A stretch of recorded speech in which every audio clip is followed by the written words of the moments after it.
સંસ્કૃતિ અને હિન્દુ ધર્મની પરંપરાનું રક્ષણ કરનારી ભારત વર્ષની ગુરુ પરંપરાના આદિ ભગવત્પાદ શંકરાચાર્ય, શ્રી વલ્ભાચાર્ય, શ્રી રામાનુજાચાર્ય, શ્રી રામાનંદ સ્વામી, શ્રી સહજાનંદ સ્વામી આદિ ગુરુ પરંપરાને હું વંદન કરું છું.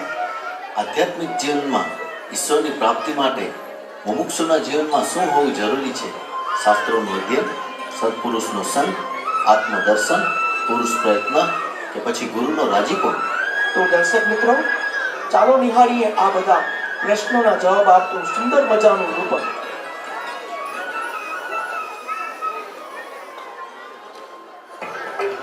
પદ્મપાદ, પદ્મપાદ, હું તારા મનમાં ચાલતા ચેતનમાં ભંગ કરું? ભંગ કર્યો જ છે, કહેને. તારી બાજુમાં આવ. બેસું? બેસ. હું કંઈક પૂછીશ તો તમે ચીડાશો તો નહીં? મેં તારા પર ચડાવવાનું છોડી દીધું છે. પૂછ, શું પૂછવું છે? અર્થાતો બ્રહ્મ જિજ્ઞાસા, એનો અર્થ શું થાય? ગિરી, ગુરુદેવે 2 દિવસ પહેલા જ એનો અર્થ સમજાવ્યો હતો. ગુરુદેવે સમજાવ્યો હતો, પણ મારી સમજણમાં તો આવવું જોઈએ ને. તો શું હું બચ્યો છું? મારી વ્યથા સમજો પદ્મપાદભાઈ. જુઓ, સુરેશ્વરાચાર્યને તો પૂછી ના શકું. તે ઉંમરમાં ગુરુદેવથી પણ મોટા અને ગુરુદેવ જેવા જ ગુણ છે. સતત વેદાંતમાં ડૂબેલા હોય છે અને હસ્તામલકને તો પૂછવું જ વ્યર્થ છે. એની તો બુદ્ધિમાં ભ્રમ છે. એ તો સતત ભ્રમમાં લીન હોય છે. હવે બચ્યા તમે. તમે તો મારા મોટા ભાઈ જેવા છો, એટલે તમને તો પૂછી જ શકું ને. થોડી પંક્તિઓ લખી લઉં, પછી તને બોલાવો. તમે એક જ પુસ્તક ફરી ફરી લખો છો. પહેલા મને સમજાવી દો, પછી. ગિરી, કોઈ પણ વ્યક્તિ એક જ પુસ્તક ફરી ફરી ના લખે. હું ગુરુદેવ લિખિત બ્રહ્મસૂત્ર ભાષ્ય ઉપર વ્યાખ્યા લખી હતી, તે મારા મામાએ ઈર્ષાથી બાળી નાખી. મારા સૌભાગ્યથી મેં ગુરુદેવને થોડા ખંડ વાંચી સંભળાવ્યા હતા. તે ગુરુદેવે એમની સ્મૃતિથી બધા ખંડ મને ફળી સંભળાવ્યા હતા. એ જ લખું છું. આમાં 5 અધ્યાય છે, એટલા માટે એનું નામ પંચપાદિકા રાખ્યું છે. વાત સમજો. ગુરુદેવને આટલું બધું યાદ કેમ રહેતું હશે? ગિરી, પદ્મપાદને લખવા દે. તારે જે પૂછવું હોય તે મને પૂછ. ન જાણે મારું શું થશે. આચાર્ય, હું તમને એક નાનો જ પ્રશ્ન પૂછવા ગયો હતો. જે પ્રશ્ન હોય તે મને પૂછ.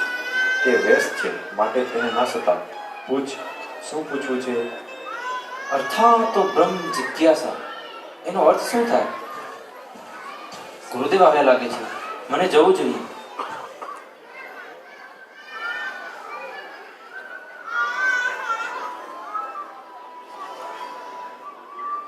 ગિરી જ્ઞાનમાં પદ્મપાદ, હસ્તામલક અને સુરેશ્વરાચાર્યથી બહુ પાછળ હતો, પણ આખો દિવસ દોડી દોડીને ગુરુની સેવા કરવાનું બહાનું શોધી લેતો. ગિરી મહારાજ, હવે મારી પાસે સમય છે. કાંઈ પૂછવું હોય તો પૂછી લ્યો. પદ્મપાદ સ્વામી, હમણાં મારી પાસે સમય નથી. ગુરુદેવના ભોજનનો સમય થઈ ગયો છે, પછી વાત કરું.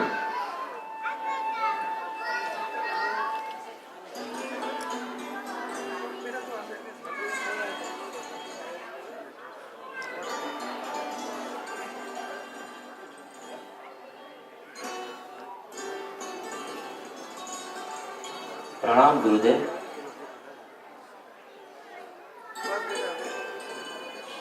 ગિરી, તે જમી લીધું છે? ના ગુરુદેવ. ગિરી, મેં તને પહેલા પણ કહ્યું છે, ભોજન માટે મારી પ્રતીક્ષા ના કરવી. ગુરુદેવ, હું કાલેથી તમારો આદેશ માનીશ ગુરુદેવ.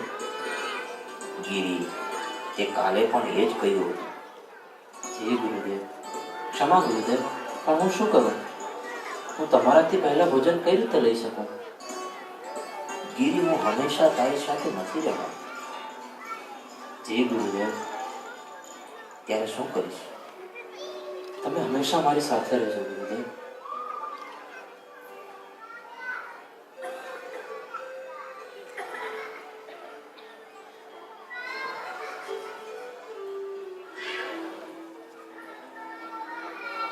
ચાલો ભાઈ હસ્તામલક.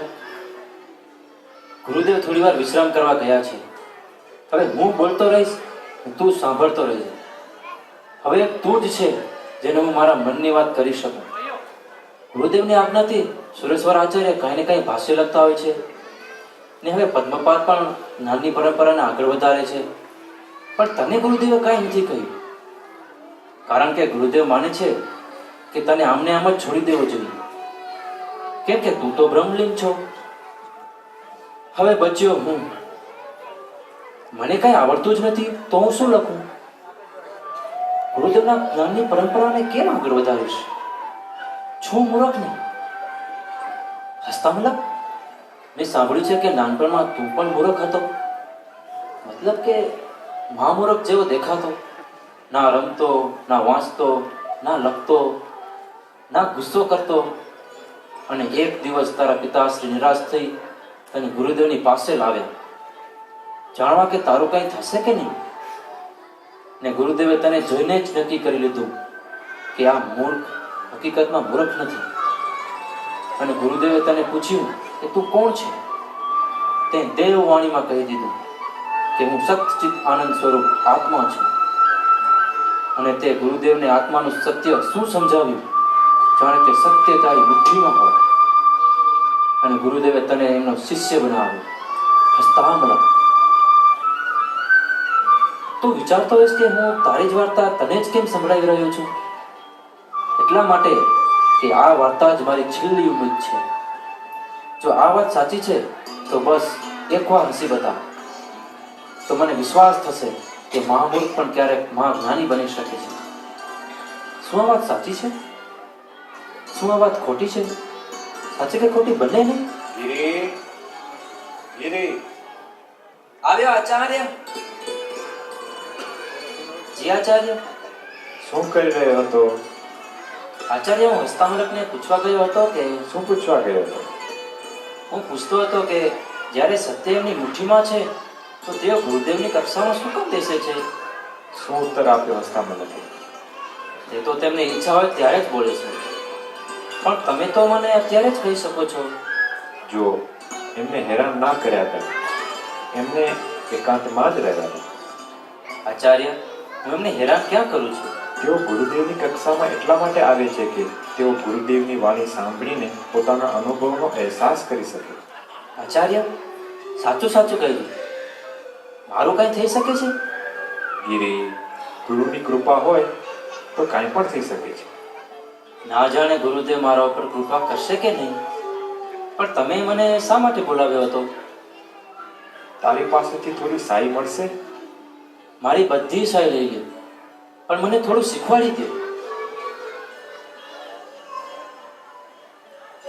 દર્શકો, આવી રીતે ઘીરી જ્ઞાન મેળવવા ઘણા પ્રયત્નો કરે છે, પરંતુ બીજા શિષ્યોની સરખામણીમાં ગિરી જ્ઞાનમાં ઘણો પાછળ છે. હા, ગુરુની સેવામાં ગિરી બધા શિષ્યોથી આગળ છે. તેના રાત અને દિવસ ગુરુની સેવામાં જ વીતે છે, જાણે કે ગુરુની સેવા જ તેના માટે વિદ્યા હોય.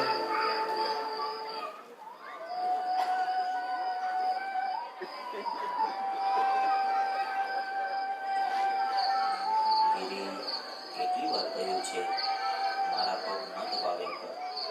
ગુરુદેવ, તમારા પગ દબાવું છું ત્યારે મારા હાથમાં સારું લાગે છે. એમ લાગે છે જાણે કોરા કાગળમાં કલમ ચલાવું છું. સુરેશ્વરાચાર્ય અને પદ્મપાદ તો આખો દિવસ કલમ ચલાવ્યા કરે છે. મારું આ સુખ તો મારાથી ના છીનવી લે. સારું સારું, જા હવે સૂઈ જા.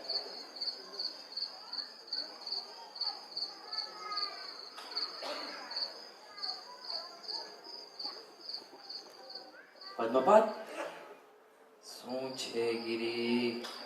મેં સાંભળ્યું છે કે એકવાર કાશીમાં ગંગા તટ પર તમે કપડાં ધોઈ રહ્યા હતા અને ગુરુદેવ સામેના કિનારા પર હતા અને ગુરુદેવ તમને બોલાવ્યા તો તમે વિના વિચારે ગંગાજળમાં જ દોડવા લાગ્યા. ત્યારે ગુરુદેવની કૃપાથી તમારા પગ નીચે કમળ ઉગ્યા અને તમે ગંગા પાર કરી લીધી. શું ગુરુ કૃપાથી ખરેખર એવું થઈ શકે છે? અંદર આવે છે ગિરી.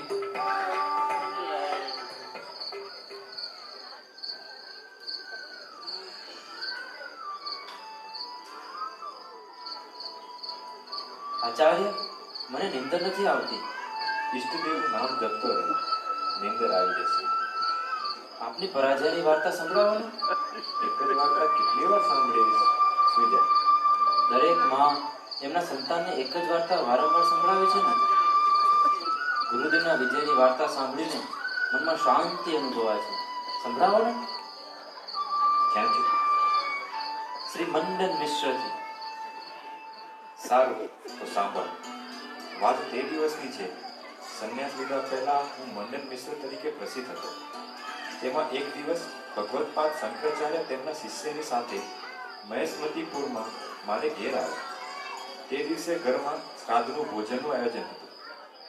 મને તો એમ લાગ્યું કે તેઓ ભિક્ષા માટે આવ્યા છે, પરંતુ તેમણે તો મને શાસ્ત્રાર્થ માટે ચુનૌતી આપી. મેં તેમની ચુનૌતી સ્વીકારી અને એવું નક્કી કરવામાં આવ્યું હતું કે જે હારે તે જીતનારનો શિષ્ય બને. અમારા બંનેના ગળામાં ફૂલની માળા પહેરાવવામાં આવી. શાસ્ત્રાર્થ 18 દિવસ ચાલ્યો. 18મા દિવસે મારા ગળામાં રહેલો હાર કરમાઈ ગયો અને મારો પરાજય થયો. એ પરાજયમાં પણ મારો વિજય થયો હતો, કારણ કે એ દિવસે શાસ્ત્રાર્થમાં હારીને પણ હું એક મહાન ગુરુને પામ્યો હતો. મારા ઉપર ભગવત્પાદ શંકરાચાર્યની કૃપા થઈ હતી.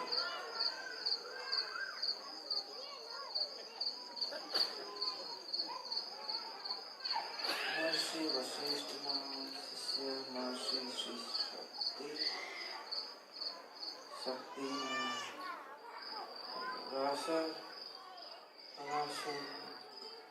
વેદવ્યાસ વ્યાસના સુખદેવના ગોળપાદના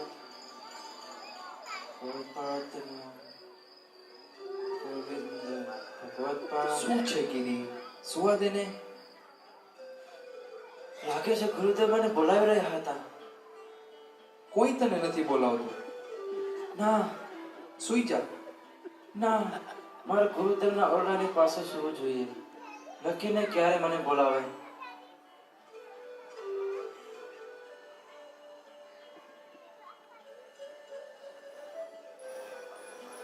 આવી રીતે ગિરી જ્ઞાન પ્રાપ્તિ માટે સતત પ્રયત્ન કરે છે, પરંતુ તેને કોઈ સફળતા મળતી નથી. તે જ્ઞાન ગોષ્ઠીમાં બીજા શિષ્યો વચ્ચે સ્થાન પ્રાપ્ત કરી શકતો નથી, પરંતુ હા, મન કર્મ વચનથી કરેલી સેવાથી તે ગુરુના હૃદયમાં જરૂર સ્થાન મેળવે છે. આજે એ દિવસ આવી ગયો છે કે ગુરુએ પોતાના હૃદયમાં રહેલો ગિરી પ્રત્યેનો રાજીપો જ્ઞાન આપીને વ્યક્ત કરે છે.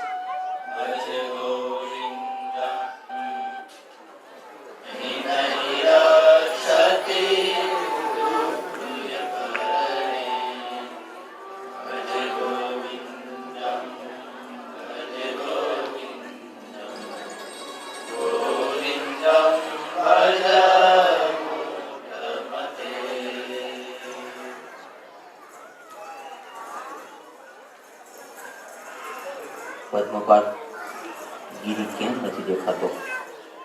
ગુરુદેવ નદી કિનારે ગયો છે. સારું, આવે ત્યાં સુધી તેની પ્રતીક્ષા કરીએ.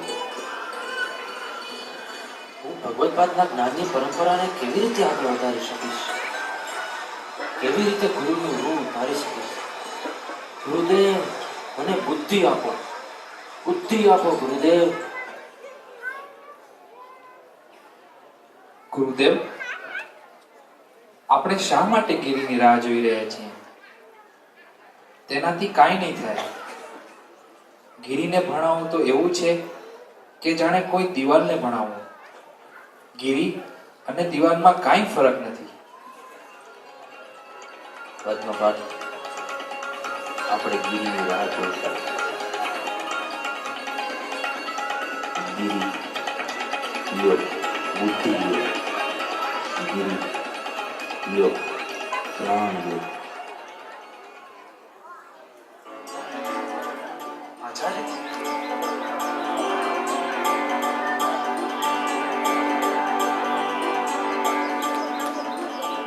આચાર્ય,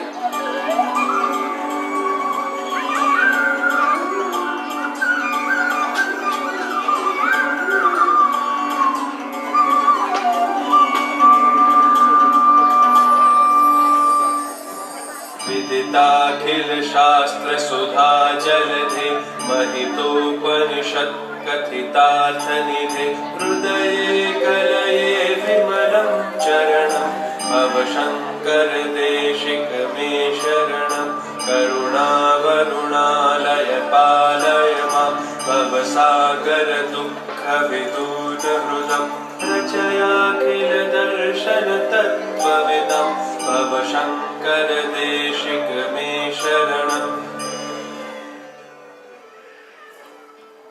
હે શાસ્ત્રોના અમૃત સાગર, ઉપનિષદોના કથિત જ્ઞાનનો ભંડાર, હું મારા હૃદયમાં તમારા ચરણ કમળ પર ધ્યાન કરું છું.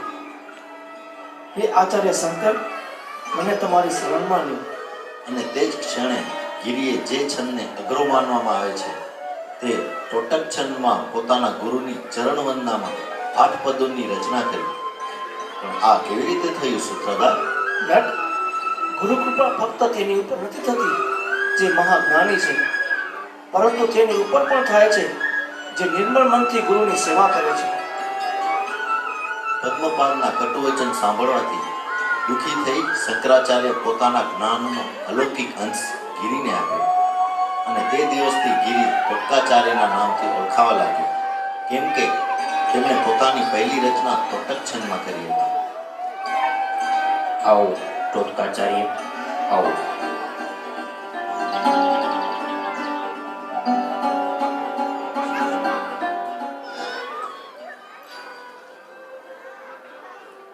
તો દર્શક મિત્રો, ભારતની ગુરુ શિષ્યોની મહાન પરંપરા છે જેમણે એક પેઢીથી બીજી પેઢી સુધી જ્ઞાન પહોંચાડ્યું. આવા ગુરુ શિષ્યોના કારણે જ્ઞાનનો પ્રવાહ અતૂટ અને નિરંતર વહી રહ્યો છે. પ્રાચીન સમયમાં જેમ કે વેદવ્યાસ અને સુખજી હોય, ગૌડપાદ અને શંકરાચાર્ય હોય, મધ્યકાળના વિદ્યાચરણ અને મધુસૂદન સરસ્વતી હોય, વર્તમાનમાં રામાનંદ સ્વામી, સહજાનંદ સ્વામી, ગોપાળાનંદ સ્વામી, નિત્યાનંદ સ્વામીથી માંડીને આજના વિદ્યમાન પૂજ્યપાદ આચાર્ય મહારાજશ્રી હોય કે સભામાં ઉપસ્થિત આવા સંતગણ હોય કે જેમણે પોતાના ગુરુની શિક્ષાનું અનુકરણ કરીને અને તેનો પ્રચાર કરીને પોતાના ગુરુ પ્રત્યે કૃતજ્ઞતા વ્યક્ત કરી છે. પોતાના ગુરુ પાસેથી મેળવેલ જ્ઞાન પ્રમાણે જીવવું એ જ વાસ્તવમાં ગુરુદર્શનમાં છે. અને આપણા બધાનું કર્તવ્ય છે કે જે આપણે આપણા ગુરુ પાસેથી મેળવ્યું તેને એક પેઢીથી બીજી પેઢી સુધી મન, કર્મ અને વચનથી પહોંચાડ્યું. ગંગાજીની જેમ આ જ્ઞાનનો પ્રવાહ ગુરુ પરંપરા દ્વારા વહેતો રહ્યો છે અને વહેતો રહેશે. તો ભારત વર્ષની આ મહાન ગુરુ પરંપરા અને સંત પરંપરાને કોટી કોટી વંદન.